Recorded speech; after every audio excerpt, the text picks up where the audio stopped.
Hi, this is Ed Fitzpatrick. If you enjoy local politics as much as I do, be sure to join our friends at Rhode Island PBS for the show A Lively Experiment. Hosted by Jim Hummel, the weekly series features journalists, pundits, and politicians debating the stories and issues that matter most to us Rhode Islanders. Tune in to A Lively Experiment and be part of the conversation. Fridays at 7 p.m. on Rhode Island PBS and wherever you get your podcasts.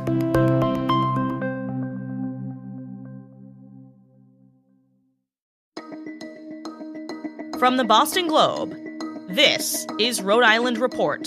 I'm Steph Machado, in for Ed Fitzpatrick. Welcome back to the podcast where we bring you big conversations from our very small state. Tonight, Providence Mayor Brett Smiley will light the City Hall Menorah to celebrate the 8 nights of Hannukah. And this year, the event will hit close to home. He recently converted to Judaism. Before the holidays, we sat down with the mayor and his rabbi, Sarah Mack, to talk about the journey he's been taking for the past year. Mayor, thank you so much for being here, and also to Rabbi Mack for being here to help us understand the process and add some context, and happy Hanukkah to you both. Thank you. Same to you, Steph. Thank you. So, Mayor, word has started to spread over the last several months in the Jewish community that you were joining the faith and joining Temple Beth-El on the east side of Providence. I appreciate you being ready to talk about it because it is very personal. Can you tell me what prompted you to decide to convert to Judaism? Yeah, so, I was raised in a liberal Protestant family, United Church of Christ, which out here is most of the congregational churches are UCC. And I stopped going to church probably in high school. And over the last couple of years, I found myself really looking and yearning for a little more spiritual and moral guidance and a community that felt right to me and that felt like was my place. A combination of things sort of brought me to Temple Beth-El and to Judaism in general. One is I have a Jewish grandfather who, he's passed, but is a meaningful person in my life. And a lot of my friends over the years have shared some of the traditions and holidays with me. And then, truly I got to know some of the rabbis in town, especially Rabbi Mack, but other rabbis in Providence as well. And there was just something that was always very attractive to me about their morals and the way in which their faith helped them see the world and some of the challenges in it. After having thought about this very personally and really sharing it with no one, a little over a year ago, I reached out to Rabbi Mack and said, this is something that I'd like to explore. What followed was about a year of study with the rabbi where she'd give me reading assignments and we'd have discussions. And I was very private about it at first because I wasn't sure. And I honestly wanted to be able to, if I decided it wasn't for me, that nobody knew that. But the more I got into it and the more I learned and the more I studied and the more we talked, the more it felt right. And so over the summer, this past summer, in conversation with Rabbi Mack, we said, all right, I think you're ready. I think I'm ready. Would you say there was a particular moment where you said, okay, I want this, I want to become Jewish? It was really after a year or so on the job as mayor that that sort of emptiness that I had around a faith community and a spiritual foundation, that it really felt particularly vulnerable. And I said, I really need to shore this up. The decisions that I have to make right now in this job, some of them are pretty heavy. The decisions that we're making impact people's lives, sometimes in profound ways. And we have limited resources and difficult choices. I'm always weighing and trying to balance consequences when making some of these decisions, whether it's a child's education, where they're able to lay their head at night, the health and safety of our community in very literal and real ways. I mean, some of these decisions are heavy.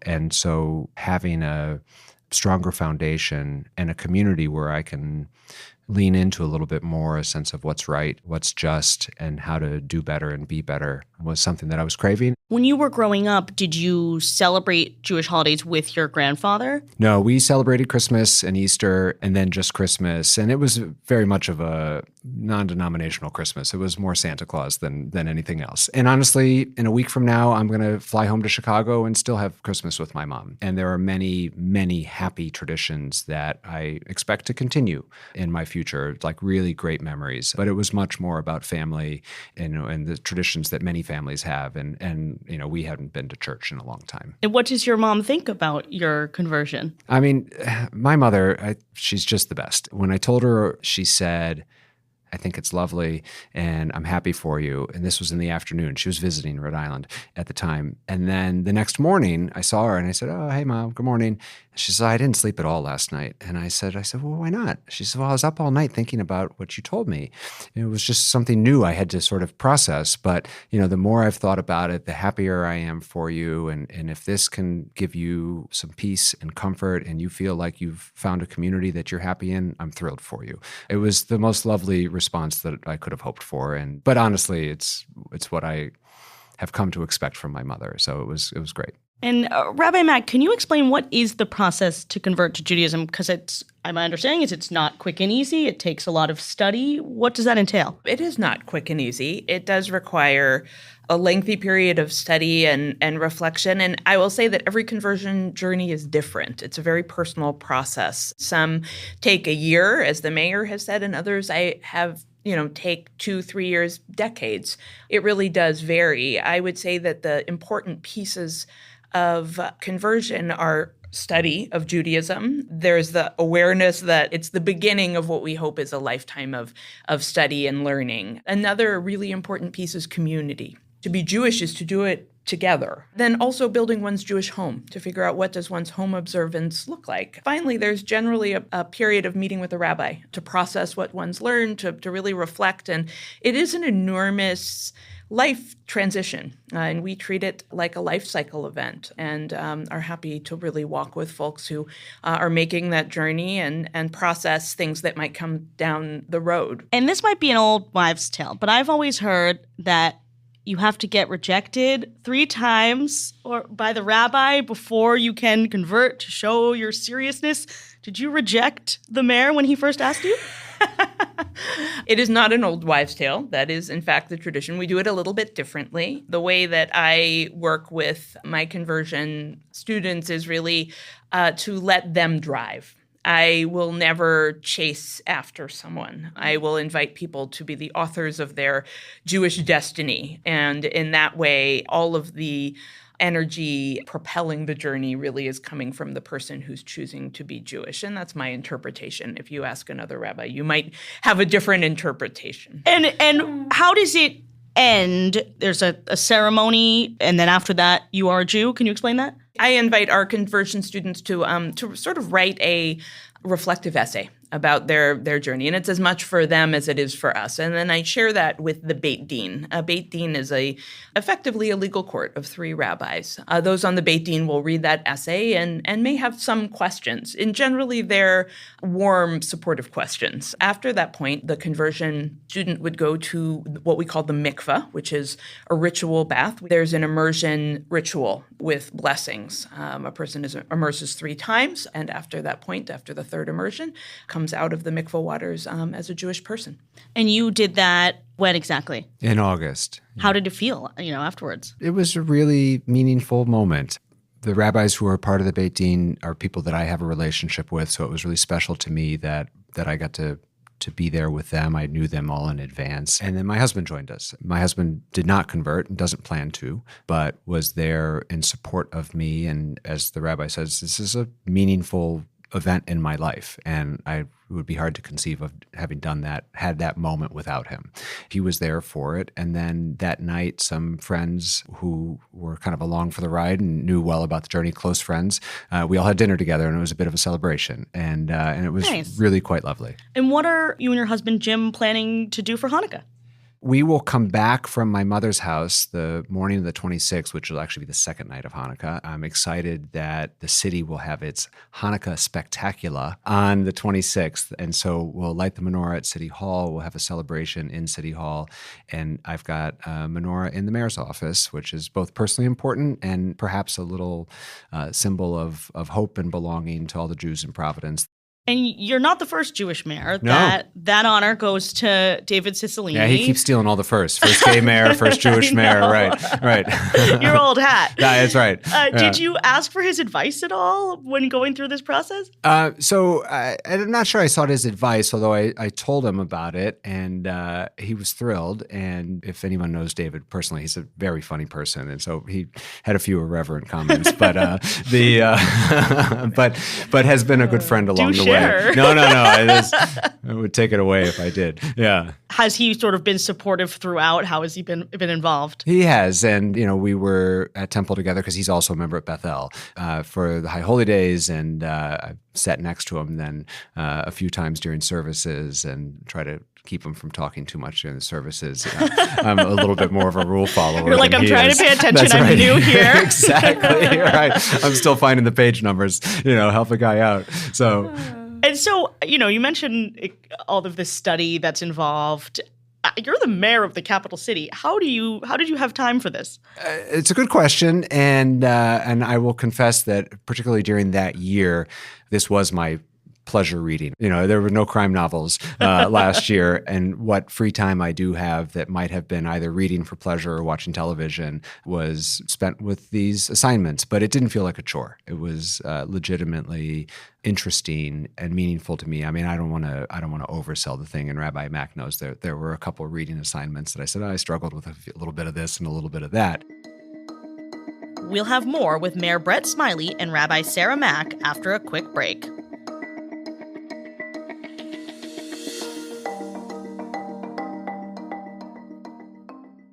When you want to go beyond the headlines, let me recommend Rhode Island PBS Weekly. Rhode Island PBS Weekly is an award-winning news magazine broadcast that gives you the full story, powered by investigative journalism and narrative storytelling. New episodes of Rhode Island PBS Weekly drop Sundays at 7:30 p.m. on Rhode Island PBS. Watch past episodes at ripbs.org/weekly. That's ripbs.org/weekly.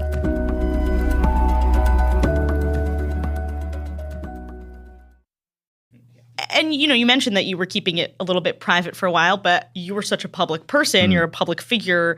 How did you navigate that? I think I underestimated how newsworthy this was, and so it's been a little bit of a surprise to me. There's a lovely tradition called Tashlich where you the rabbi can fill in the gaps for me here, but we're kind of cast away our sins from the year that has just concluded, and all of the Jews in Providence come together and do it together down by the river.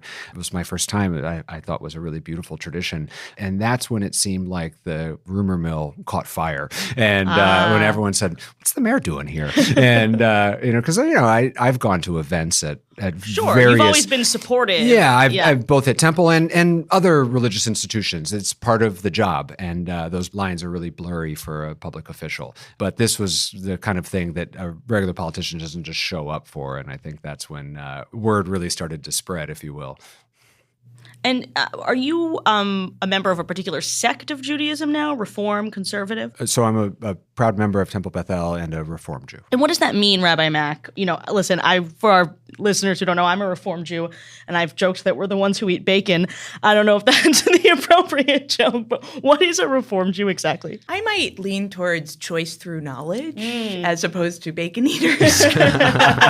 Can we go with that? Yes, I like that a lot. Reform Judaism has a history that goes back hundreds of years. It really came out of assimilation in Western Europe when Jews found a seat at the table across Germany and France for the first time and really had to find a way to live their faith and live in the contemporary world. And it has continued to evolve. So as people came to America, they brought Reform Judaism with them. It thrived here and continues to thrive in America. And is it the most popular sect of Judaism in America? I believe it is also. I'm proud of the way that we are able to open our gates and really welcome a diversity of people to Judaism. The Reform movement has also placed an emphasis on the prophetic part of the tradition as well, and heeding the voices of the prophets that call us to repair the world, to feed the hungry, to lift up the fallen. A lot of religions are not super open to the LGBTQ community.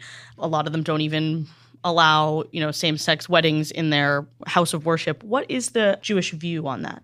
The Reform movement is very open and supportive of the LGBTQ plus community and has been for decades. Was that something that drew you to Judaism in particular? It's something that certainly drew me to Reform Judaism. And I will say, I mentioned earlier that I grew up UCC, who is also Also very very, supportive. And very so supportive, I feel very fortunate. I think we've all known, I've certainly known many people in my life who have some resentments against religion and have reasons for that because they felt excluded for who they are and things like that. I'm particularly fortunate that the religious involvement that I've had in my life has never been anything other than, kind of warm and embracing of who I am. And I'm really blessed in that way. But certainly the Reform Judaism is, that I wouldn't have been attracted to a place that I didn't feel like I could be my complete self. And Mayor, you are in adult bar mitzvah classes. Am I getting that right? I am. And what does that entail? Well, as if the time commitment from last year, I think I had space to fill, but really it's a chance to continue on my journey in a meaningful way. And so Beth-El, and I think I'm sure the other synagogues do as well, run bar mitzvah classes for a host of people who weren't bar or bat mitzvahed when they were young for a variety of reasons. It's about an 18-month class. We meet weekly. Generally, it's Tuesday nights. There's 13 of us, which is sort of a prophetic number, and that is generally the 13th year of life. And so right now we're learning the basics of Hebrew. When we become a bar mitzvah or a bat mitzvah, then we have the opportunity to participate more fully in services, and we'll be able to actually read from the Torah. It's something that I'm excited to do. I'm a little anxious about the time commitment over the next 18 months, but I'm going to do my best. And it's learning an entirely new language that I hope will enrich my practice. Yeah, I was going to say, how's your Hebrew so far? Very basic. Actually, I have a set of Hebrew flashcards that sure. 11-year-old would have. Yep. And they're in the back of the city car right now. And I'm working on just memorizing the letters. If anyone who's listening doesn't know, Hebrew it's not Totally different alphabet. It's a totally different alphabet. Yeah. So it's you read from right to left. Exactly. So it's a lot of work, and it is hard learning a language as an adult. Let me tell you, just generally. There's a lot of laughs. We've all embarrassed ourselves a little bit in class already, but it's a supportive environment and it's a lot of fun. So, Rabbi, I had a bat mitzvah when I was 13, and I recall it being symbolic of my ascension into adulthood. In this case, they're all adults already. So is there a different meaning to it? We really look at it as a celebration of adult learning. It's a reminder that each of us is really called to continue our learning and that there are many ways to do it. And I think it is beautiful to really celebrate that first time that a person reads from the Torah scroll. And when you have your bar mitzvah, will there be a party? And what will the theme be? There will definitively be a party, and there has been already ample discussion about that in class. We've all been to many bar mitzvahs. We haven't picked a theme yet, but everyone's very excited about it. There's going to be a DJ. We're going to find a venue. It's a whole thing. We're quite excited about this. How do I get on the invite list? It's going to be the bar mitzvah party. It's funny, there's a local business owner here in Providence, but who grew up, he's about the same age as me, and he grew up very close to me in the suburbs of Chicago. A couple years ago, he created a Spotify playlist called the Mid-90s Chicagoland Bar Mitzvah playlist. Oh my God. And it was every song that we heard at a bar mitzvah growing up. And some of these songs I hadn't heard in 20 years, but it's one of those things with music where I actually knew all the lyrics. I didn't remember that I knew all the lyrics, but I knew all the lyrics, and it took me back to every celebration that I went to as a kid. It was hilarious. You went through this journey at a very interesting time. Anti-Semitism is up around the country and here in Rhode Island since the October 7th attack on Israel and obviously the retaliatory war in Gaza. You've been a vocal supporter of Israel. You flew the Israeli flag at City Hall. What has it been like to be going through this journey of conversion at the same time as this controversy is going on about a war in Israel? It has been, I think, and Rabbi Mack and I talked about it early on because this was sort of near the beginning of the war. I think what the rabbi said to me was, now more than ever do we need Jews who are willing to speak out about their values, and there's a community waiting for you. I've tried to weigh what's actually my day job, which has nothing to do with actual foreign policy. Right. But it's come up. Absolutely. And I think that's actually something that I've come to see in a different light, which is on first blush, I might say, this has got nothing to do with city government. But I realized two things. You're referring to the divestment proposals or the resolutions for ceasefire. Sure. We don't do foreign affairs. But what I realize is that anti-Semitic threats are up across the country, including here in Providence.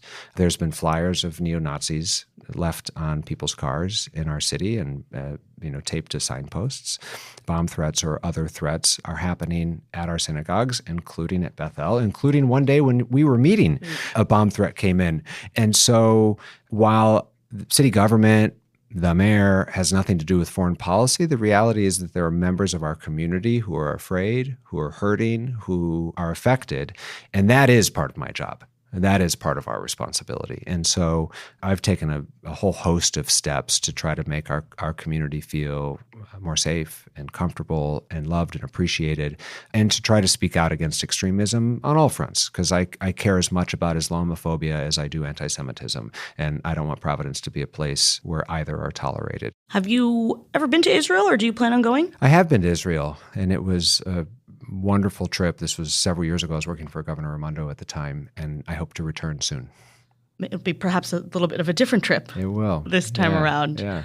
When I first asked you several months ago if you were converting to Judaism, you said to me that you had found a home. What is your favorite thing about being Jewish?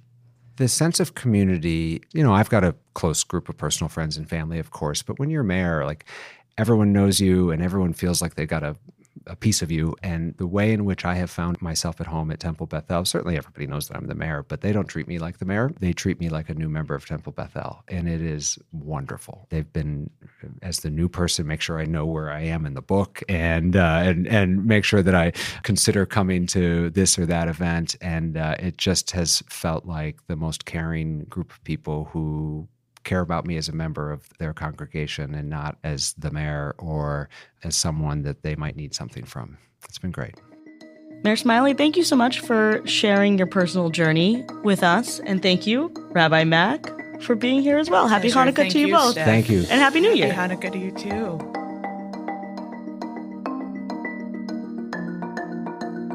Rhode Island Report is a production of the Boston Globe in collaboration with Rhode Island PBS. Today's episode was produced by Megan Hall.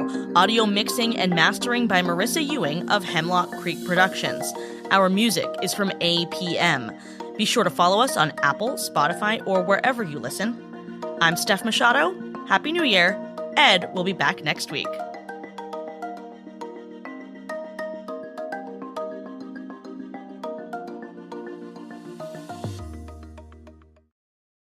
Looking to binge watch all your favorite PBS shows? You need Rhode Island PBS Passport, Masterpiece, Antiques Roadshow, Rhode Island PBS Weekly, and many more.